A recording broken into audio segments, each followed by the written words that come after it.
Welcome to the Innovation Factory stage presented by Odyssey. You're watching the Responsible Marketing track presented by Zephyr. Please put your hands together because it's time for our next session. Please welcome everyone to the stage.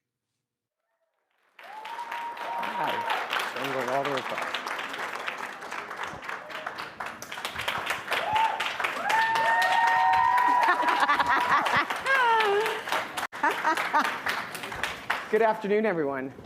Hi, let me just get set up here real quick.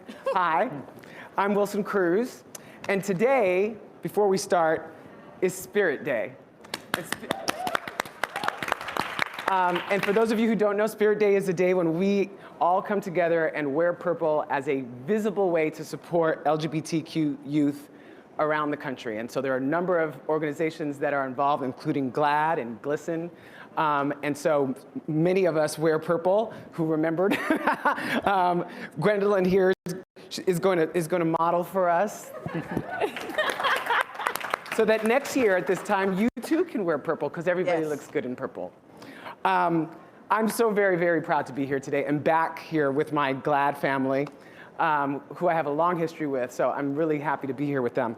And today we're gonna have a discussion that will hopefully leave you feeling inspired and hopefully inspire you to look at your own biases and how you can, your own unconscious biases, and give you some ideas about how to intentionally change them. Intentionally is the word there, right? It's the things that we choose to do that we do best, I think.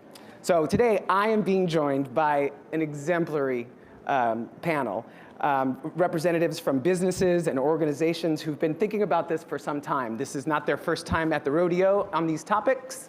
I find them to be experts in their field. And they are here on stage to be vulnerable enough to share their successes, but also some of the pitfalls and some of the errors that they've made in their work around equity and inclusion and diversity at their corporations and organizations. And so today we have Gwendolyn Pointer, who's the Executive Vice President at GLAAD Media Institute. Tristan Norman. Tristan's right here next to me. I was like, where is she? She's right here. It's true. Head of Creative Insights for the Americas at Getty Images.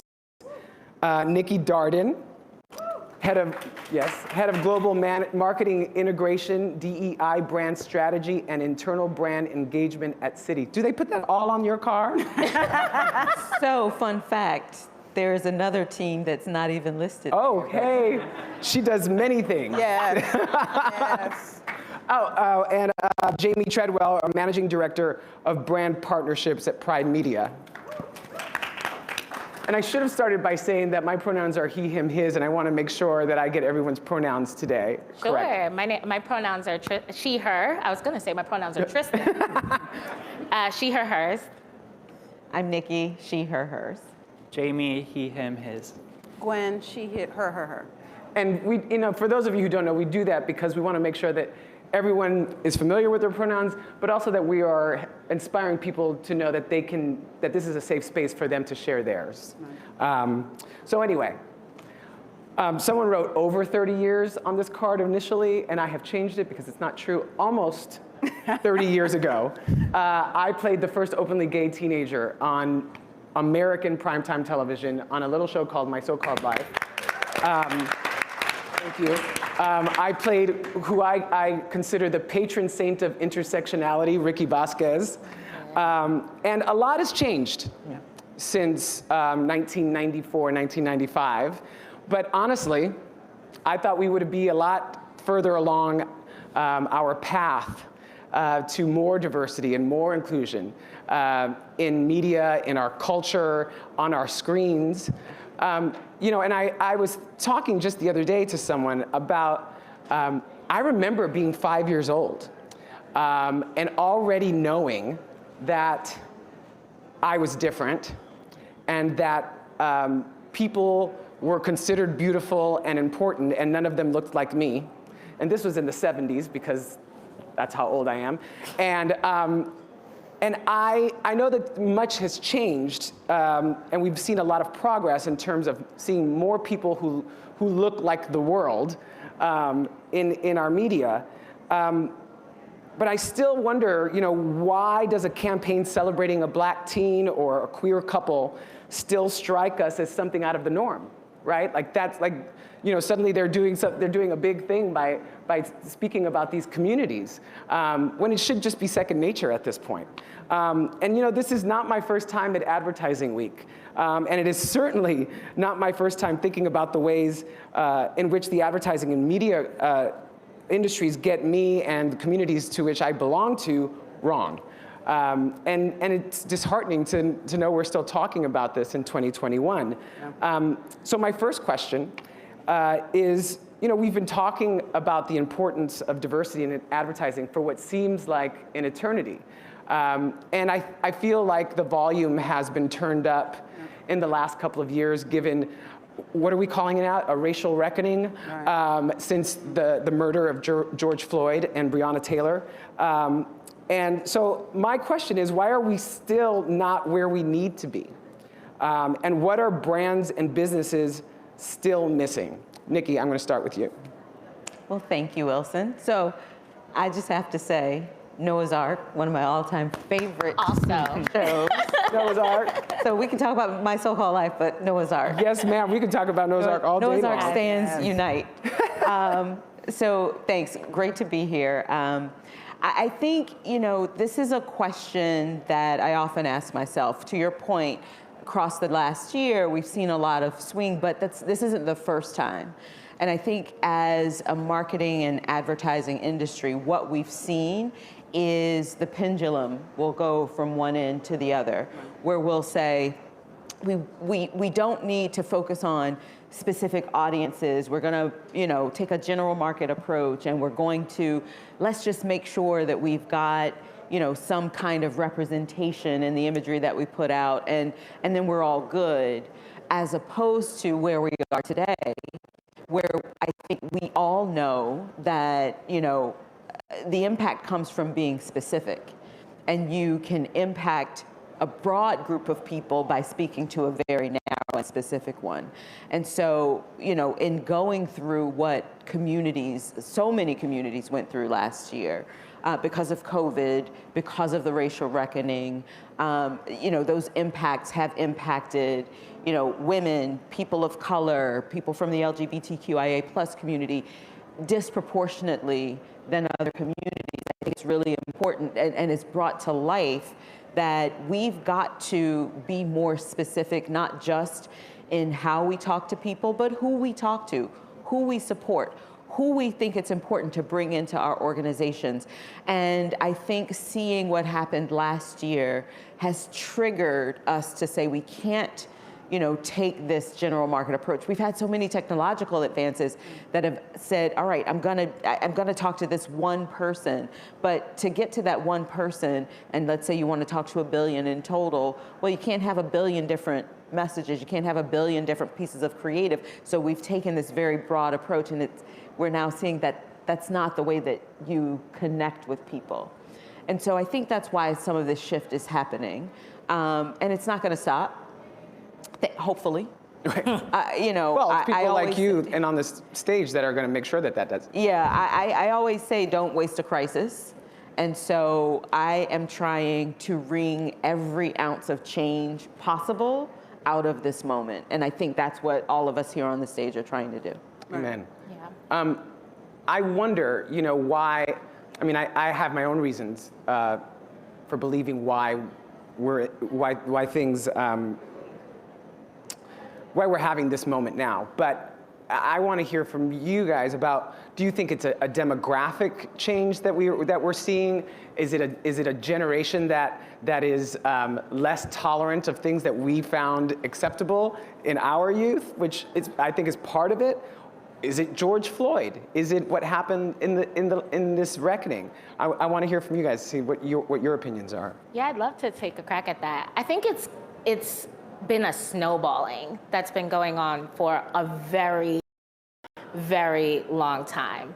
I think when in the work that we've been doing, we've been trying to interrogate and pinpoint kind of the when of this so that we can understand the how and the why and what we need to solve for.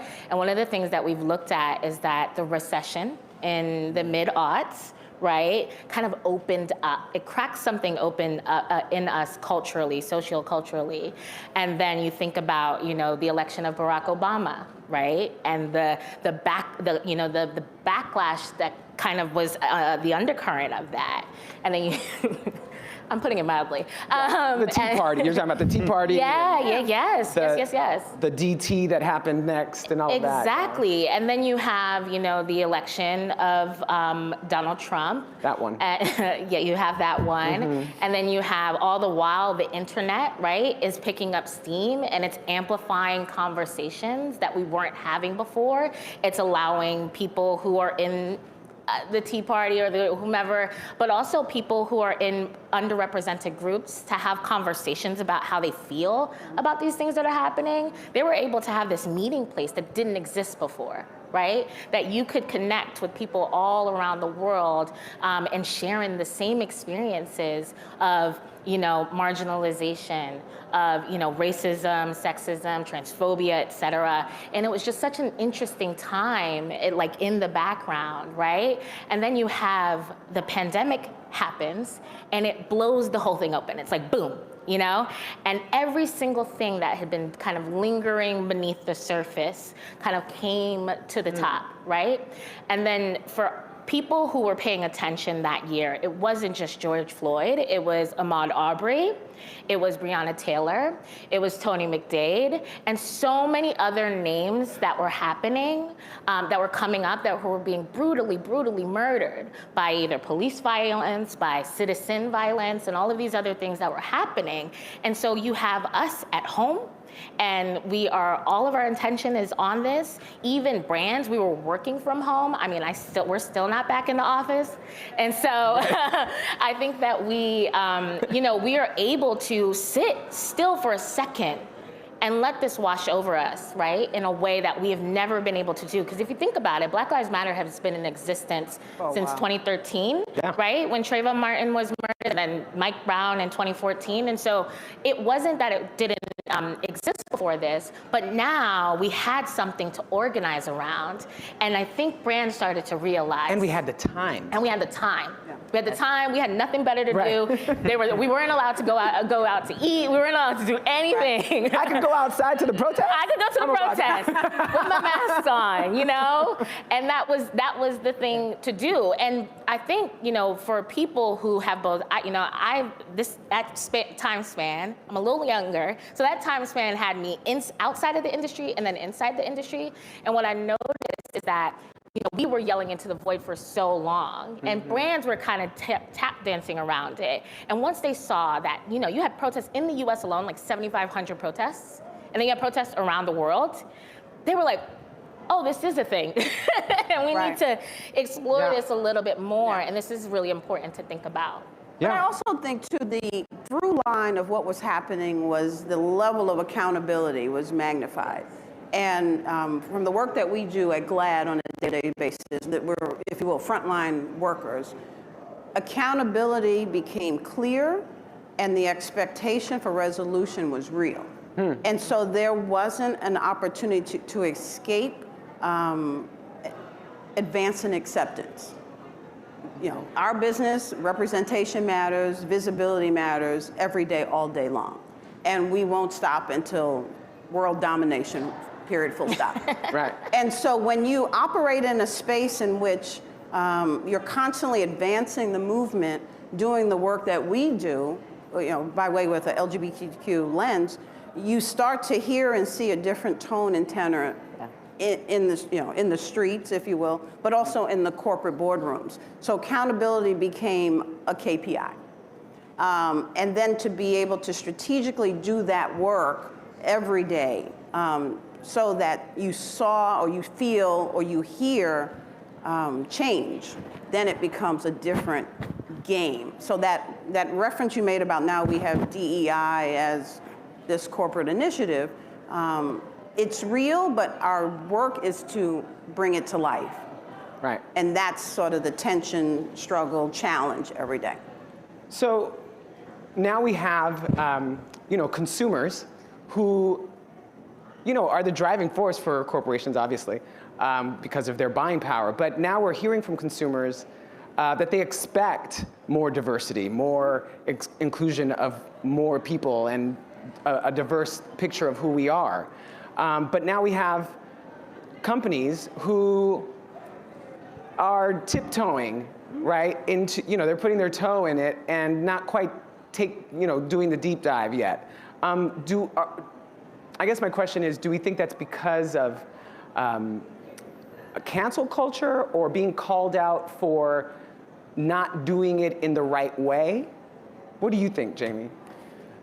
I think it's a mixture of things. I think from what I've seen within sort of the LGBTQ marketing space, I feel like there's a lot of potential nervousness about backlash that could be seen from a general market if you are planning a campaign that's targeted towards LGBTQ people, and then you're worried, well, what if half of our audience here who's not necessarily supportive of LGBTQ people reacts negatively, then we've lost our core.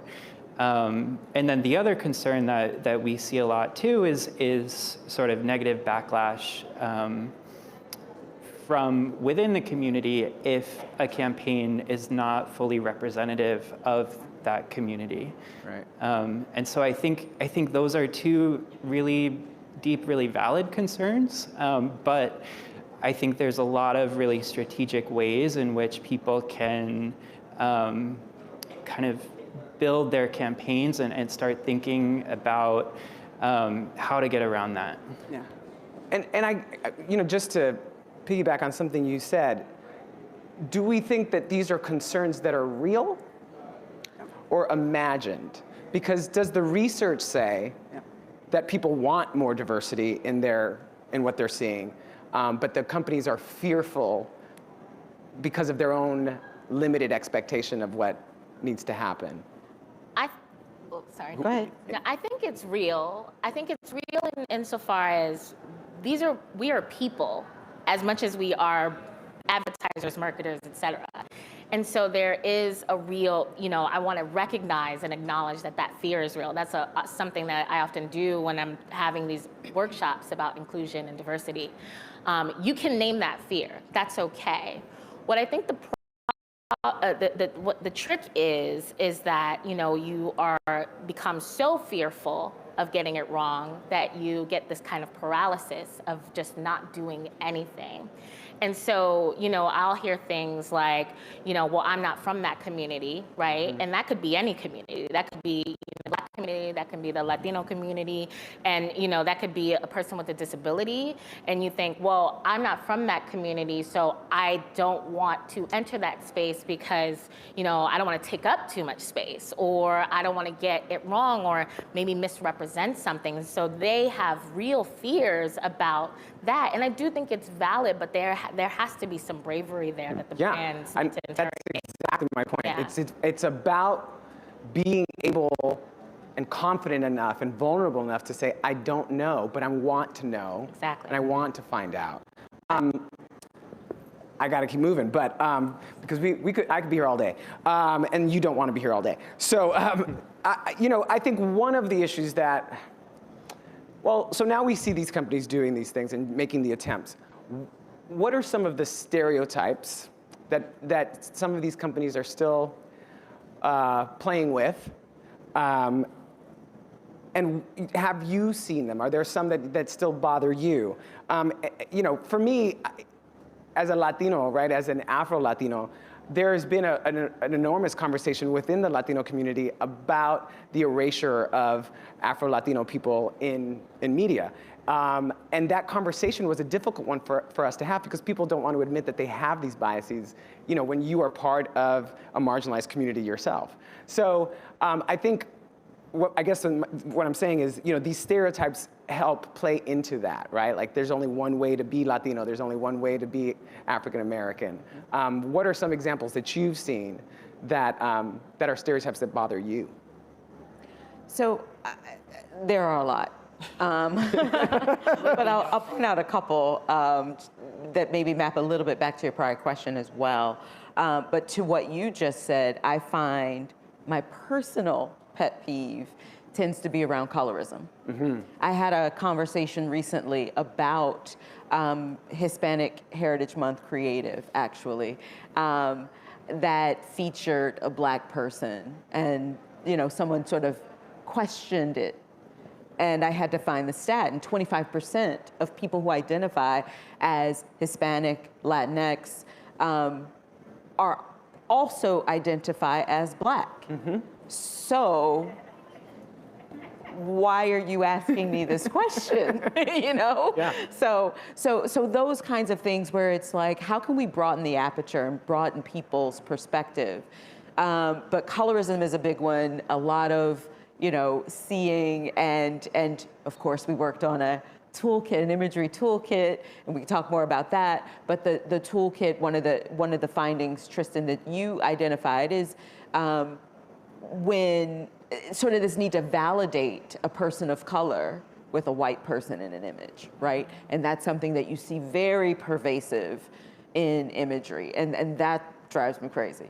And then the last thing, again, tying back to your prior question about bravery, so I'm going to toot our horn for just a second. Citi was the first major bank to enable trans and non-binary people to use their chosen first name on their credit card, even if it differs from their legal name. And in doing that, why, thank you. But in doing that, work, which, by the way, we did with both GLAAD and Pride Media, coincidentally. But in doing that work, one of the things that we identified is, I think, less than 0.1% of people featured in imagery are trans people, which is insane. And then even fewer than those are trans men. So it's like we pretend that there are only certain types of people that exist and only certain types of diversity that can be represented in our work. And that's what burns me up. And Vic, to just jump on that, and it was our greatest privilege to work with Citi on that. To go back to the bravery, for us, and it's the work we do every day, the business imperative is to do the work. That's right. And that's oftentimes a hard tactic to get your mind around. We have the privilege to working with both Getty Images and Citi. We have a new initiative we call the Visibility Project that we're working with P&G to do that. We have a philosophy that you can't move what you can't measure. And the Visibility Project is about looking at how to measure the obstacles, the barriers to entry, and to then develop solutions to advance the work, advance representation, advance visibility and acceptance. And it's hard work. I mean, we're not going to pretend, but it's purposeful work, something we were talking about backstage, purposeful work. And I say that to everyone here. We have data points that basically show that 60% of advertisers are afraid to make the decision to do this kind of work. Fear of being dragged by the community, fear of getting it wrong, fear of, dividends and stock situation. What we try to do as the GLAAD Media Institute is to come into the room and be your partner in working out the fear. So to go back to what are the stereotypes, we try to get into the room and do the hard work with you before the stereotype has oxygen to live. So that, again, it's a bigger, driven, purposeful kind of workload to understand what we need to do. But again, we're grateful to have proud and fearless partners like P&G and Getty Images and Citi who are committed to and double down and triple down, if you will, to do the work so that make sure that from an LGBTQ point of view that we're seen, heard, and accepted. So thank you for that. So aside from stereotypes, are there other pitfalls that you've experienced, even in your own personal work at your own companies? I mean, how much time we have? We have about 5 minutes. Okay. No, I think there are quite a few. I think the one thing that we often forget, especially in these conversations, is the importance of intersectionality. You know, we all can be so many different things at once. We all are. We all are. And I think one of the habits that I've noticed a lot of brands will default to. So if, for example, they're showing the LGBTQ community, they're going to default to an archetype that is white, cisgender, and male.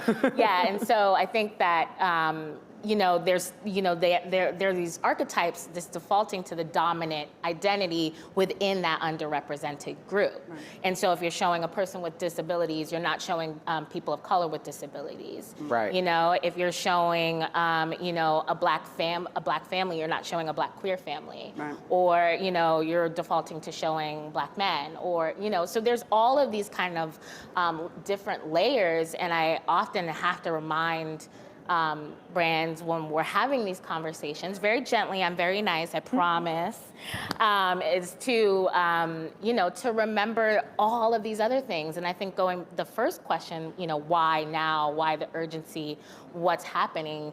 One other thing is that it's complicated, it's nuanced, it's ongoing, and it's not something that you can do in one and done. And I think it's hard for people to wrap their minds around that they might be doing this work forever. They might have to be thinking about this all of the time. I think we all have to think about it. Yeah. Did anybody else?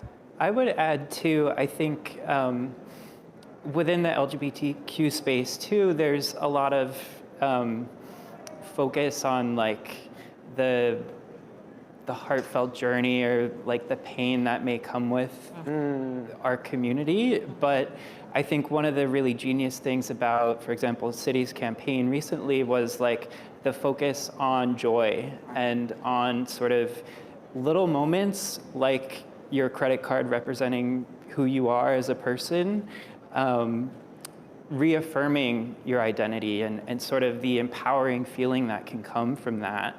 I think that's sort of what a lot of people miss in kind of representing our community, and it just feels... I thought you were gonna say my pet peeve, the one that I think of in terms of LGBTQ representation is the eroticism, the exoticism of our community, right? The overabundance of sex selling to us, right? You see it in alcohol ads. You see, the eroticism of black bodies, right?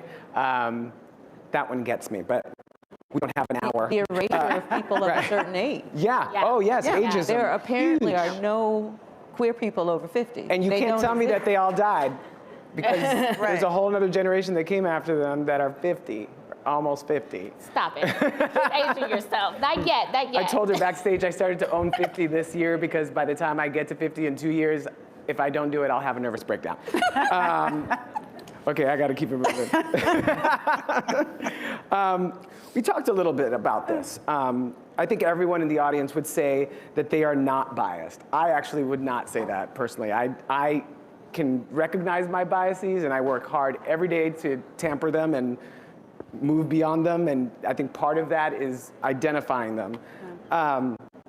Tristan, I have got a Getty Image stat here that says while 2/3 of us feel that others are biased against us, we don't admit to having biases ourselves. So what are ways that we can start to recognize our own bias? Okay, yes, I love that stat. It's an important subject. It's super, super important because I think we all don't recognize the bias that kind of lives within all of us. This is the water we all swim in. 3 things. So I think the first thing is you have to accept it. Just accept it. I'm biased. I'm biased. You're biased. Everyone here, all on the stage, in this room, out in the world, we have bias that lives within us. I think the second thing that's really important is to name what those biases are for you. So for example, I check a lot of boxes. I know that. I'm queer, I'm black, I'm Latina, I'm not thin, I come from a certain part of New York City, and so I have those things, and yet I am not a person with a disability. Right. I am cisgender. I am of a certain education or income status. You know, I live now wherever I live. And so I think that that is going to create blind spots for me in conversation, because that is not my lived experience. And so you have to name them. I call them naming your monsters, so that you can kind of move past them.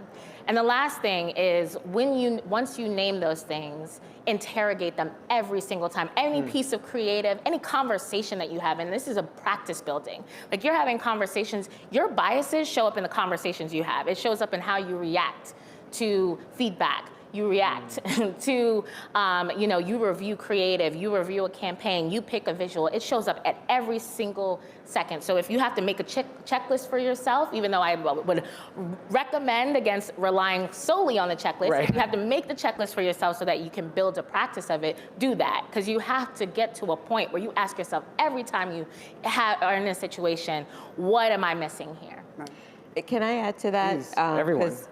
And I'm gonna be a proponent of checklists. Not because I think a checklist is good. I agree with you there. There's a better way. Mm-hmm. But what a checklist does is it creates a speed bump. And I think that is the practice that we have to get into for overcoming biases. Because we do all contain those, we don't all act on those biases. And typically it's because we can pause and think rationally about a situation. It's when we don't have time to take that moment and think rationally and logically and fairly about something that we react in a way that really brings our bias to life. And so what a checklist, for all the challenges with it, might do is it creates that pause for you to ask yourself the questions so that you can interrogate the work. Because otherwise, we're all moving a mile a minute.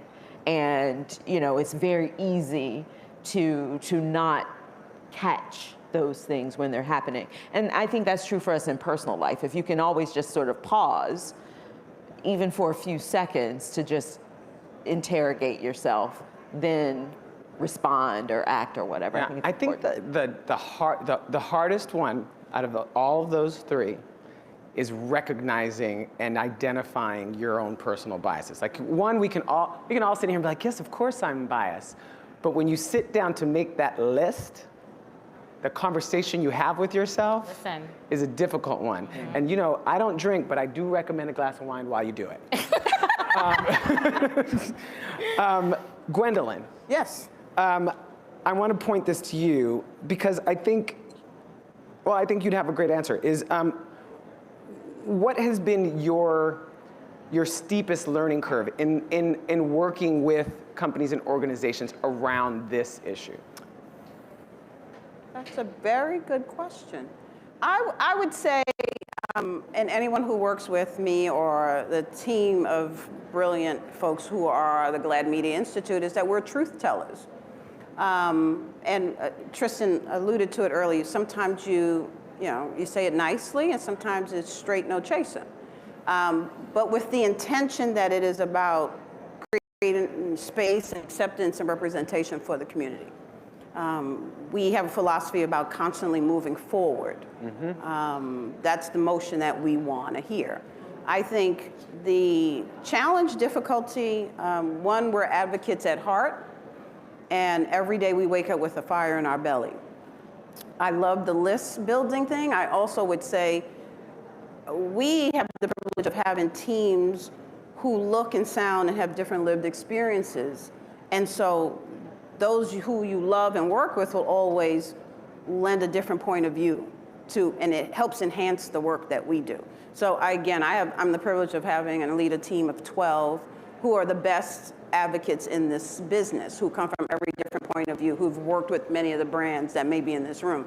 And I think that's the privilege, yet the challenge of creating space for other voices to be at the table, to be heard, and to teach you how to become better.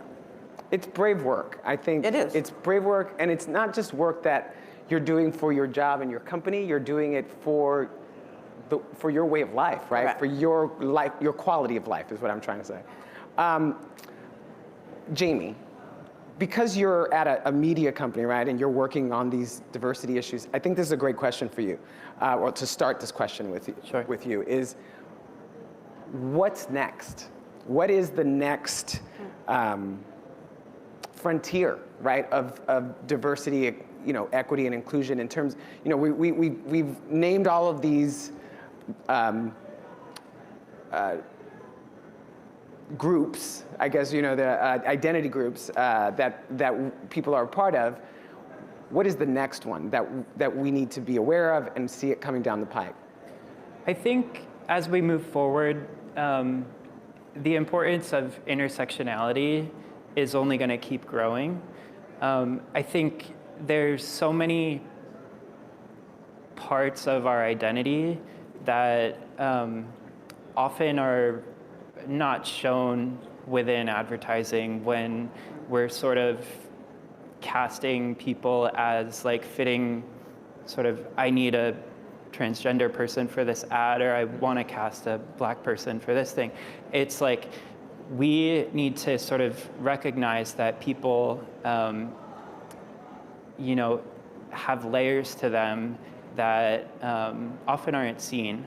And I think Tristan mentioned this before with like representation of like more specific communities, like people who are disabled, the transgender and gender nonconforming, non-binary people will continue to sort of make their voices heard and sort of claim a spot at the table that they've been excluded from for so many years.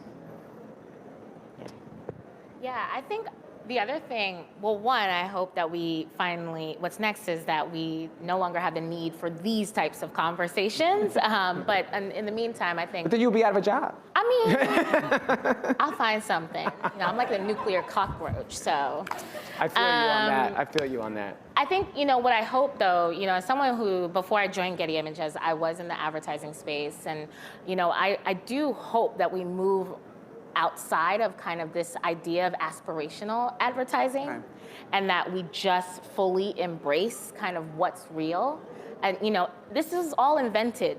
Y'all know that, right? Like this was invented at some point, and we got committed to things that we wanted to, what people in a room decided that this is what we want to aspire to be.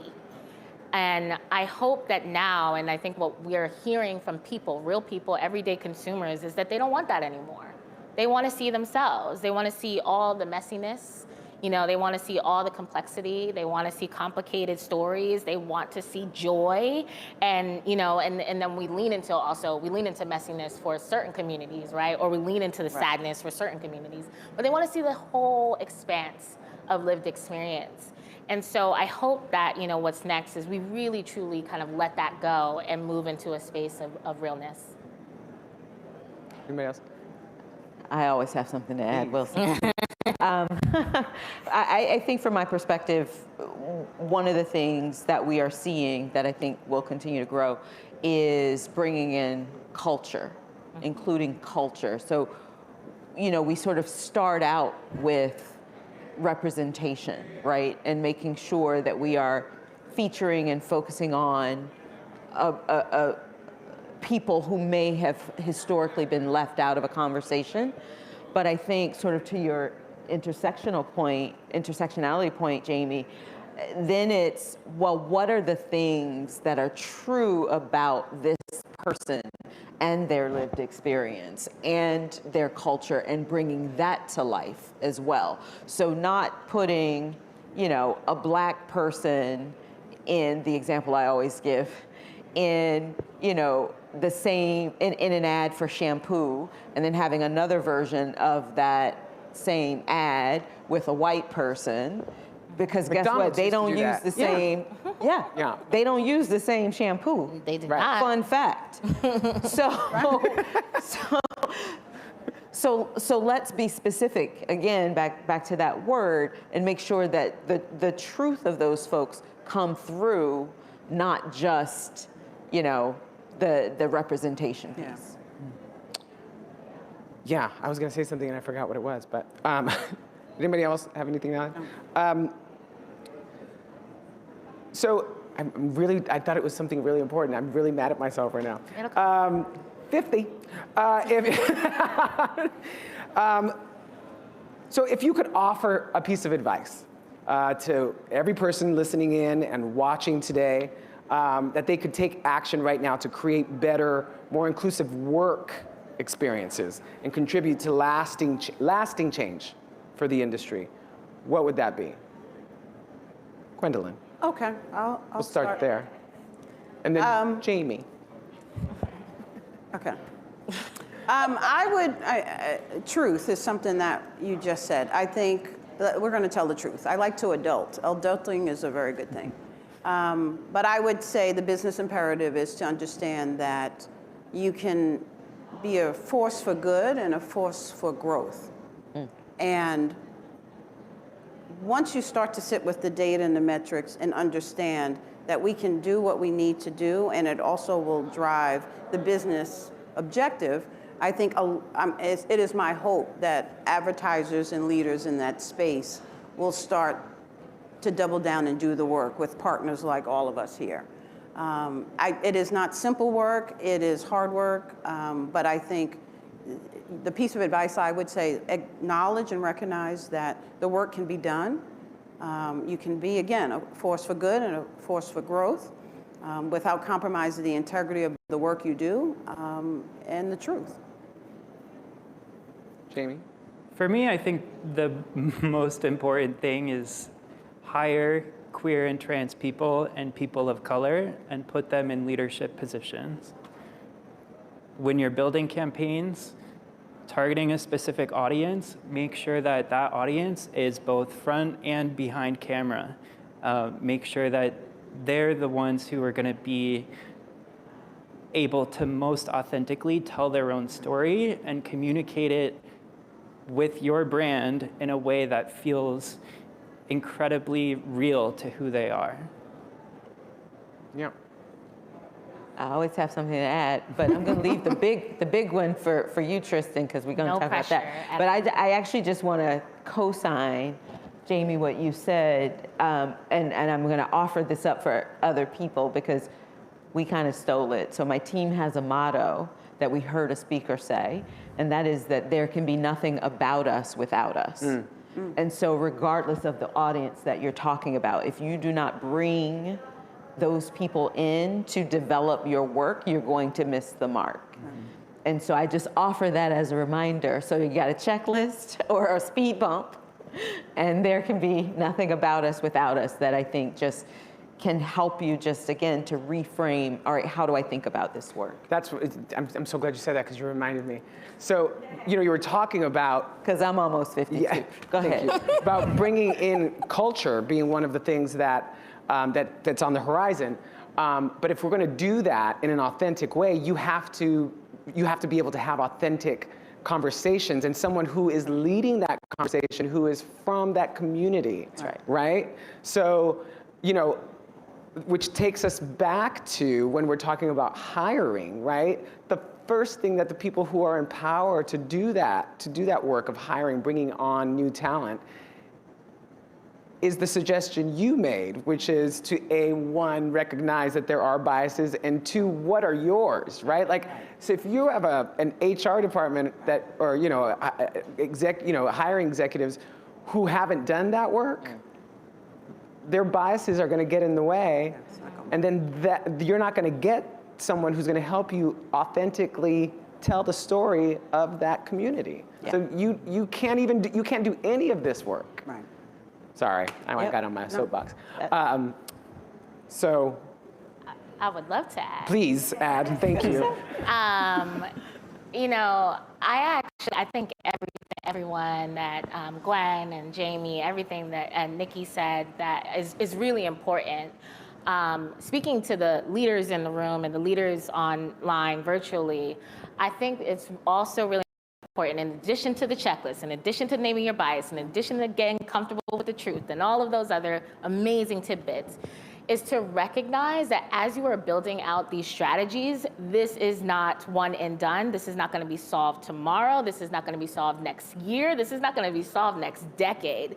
These problems, these issues are centuries in the making. These are things we inherited.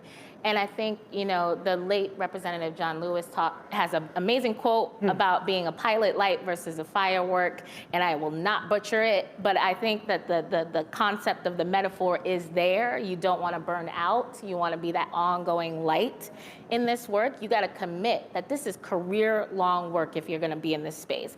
Every single day. This isn't, I'm going to turn off my DE&I hat today because I got to be on this hat. This is everything you do. If you're touching HR, when you're talking about hiring practices, if you're talking about finance, if you're talking about, creative work, if you're talking about your brand strategy, all of that, it has to be from root to the stem. From rooter to tutor. Yeah. Yep, that one too. This is long work. This is long, lifelong work, and you have to settle in for that. I think it's important, when we're talking about this, to help people visualize, what has been successful. Are there brands that you can think of now that have done this work well? And what are they? And what can we learn from them? Citi. Why, thank you. Why? I love our partners. To be honest, I love our partners at Citi. And I think that, they've already talked about the True Name campaign. And, you can see some of their ads all around the city as well, just, from different communities, different backgrounds. And I think what I love about having worked with the Citi team is it isn't just, to Jamie's point, the people in front and in the campaigns. It's actually the people behind and doing the work behind the scenes. And the conversations that we've been able to have, I think is really, really important. I will say that there aren't, every time I name a brand outside of Citi, they always just go and embarrass me, That's not on you. I feel pressure now. Because I do think that it has to be at every single level. You can't just have this board. You got to think about your board. You have to think about your leadership. You have to think about your creatives, all of that, as well as the work. Also, I want to say I hope that brands can have something to aspire to. That they have. You are doing this really deep, introspective, interrogative work when you're talking about your D&I initiatives internally, but also externally. So I hope that brands will start to work toward that. Maybe a better way to frame this question is, Jamie, for instance, what are some of your favorite brands to work with at Pride Media that have made your job easier? Totally. I think a good example is a campaign we did with Bubbly. Bubbly is within the Pepsi umbrella, who's historically had trouble with authentic representation in the queer community. And, they came to us wanting to do something outside of Pride Month. And I think that's something we haven't really touched on, but it's talking about showing up for the community, not just in the moment where all eyes are on us. It's showing up 365 days of the year and making sure you're sort of, with Bubbly specifically, we did a campaign. The first one was around Halloween, which sometimes is called like Gay Christmas. Right. Often, a great time to celebrate and coming up soon. But it was a campaign that showcased the beauty and intersectionality of a bunch of drag queens and kings. And, didn't dive too deep into people's stories. It just showed them in a really fun, light, expressing themselves. And I think queer joy. Queer joy, exactly. Outside of Pride, what a Totally. concept. Yeah. Right? I mean, you know what I mean? Like, people think we have parades every day. Walking here was my parade. Hello. What we've also done, I won't name names, if you will, but No? No, I'm not going to. But I would want to acknowledge industries. So GLAAD has been working with Hollywood for about 25, 30 years. And the success for us is to see more queer storytelling in front and behind the camera. Similarly, we've sort of done that work in advertising, in fashion and beauty, and in the social spaces. Because again, very much like what Tristan said, we're starting to brands are starting to acknowledge the need to be authentic and do the work that is representative, inside and out. So we remain hopeful because that's, again, for us, that's where the spots, if you will, are for us. That's where the work is. Yeah. So we're almost done, but I did want to give you guys an opportunity to, if there is a company or organization that is just starting this work, what would be your advice to them as they're starting it? You want to talk about Toolkit? You want me to talk about I want you to talk about the Toolkit. You brand. And this is a good time to say, like, I started doing this and it didn't work for me. Or, you know what I mean? Oh, we'll talk about what's working first. Okay. Yes, do that. Keep it positive. We're joy. Remember? Well, but I also think that there's value in people lessons, avoiding absolutely. some of your. So I will start with both. So I think, one of the things that we've been talking about a lot at Citi is we are doing the work, but we are evolving, right? It's not like we don't get it right every day. We don't get everything right. And so while we work on ourselves and how we can improve and do better, we also are focused on creating tools and resources for others to do better and work on themselves as well. And so we've done a few things across the past year or so around that. So one is the Diversity, Equity, and Inclusion Imagery Toolkit that we collaborated on, and is just launching today. And that is ongoing work. We're launching in the United States, and one of the things that's most exciting to all of us at Getty and at Citi is the fact that it's global. So we have, we're looking at 7 initial markets. And then we got a markets. phase 2 with 10 more. Yeah, and so we're not just looking at what this looks like in the spaces in the United States, which tends to dominate these conversations, but also in places like Mexico and Singapore and UAE and India and Hong Kong and all of these other We're going everywhere. We're going everywhere. It's a world tour, Nikki. That's right. So that is, I think, what smaller, newer brands who are approaching this work can do. We also are very focused at Citi on closing our gender pay gap. We developed the Advancing Equality Calculator in partnership with the Female Quotient earlier this year, again, so that companies that don't have the resources that we have can have the tools where they can calculate their own, because just like bias, you can't fix it if you don't address it and know what it is and call it out. And so that's been our approach. How do we fix our marketers so that we can do better, but also provide those tools for others so that they can do better as well? So yeah, and they will kill me if I don't say it. custom.gettyimages.com/DEI toolkit. So you'll remember that. I know you will. So that brings us to the end of our panel here. And I just wanted to say thank you so much to my illustrious panel here.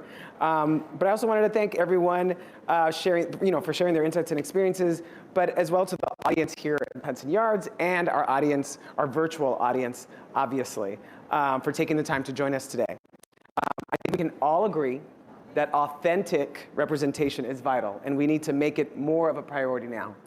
And as much headway as we've made in the last few decades, there's still much more to do to ensure that we're thinking about inclusivity across the board, from race to ability to body type to religion to sexual orientation. And so I invite all of you to consider what you can do in your role at your company or your agency, your brand, wherever you sit, to help create inclusive, authentic, visual narratives. So I thank you so much for joining us today. Thank you.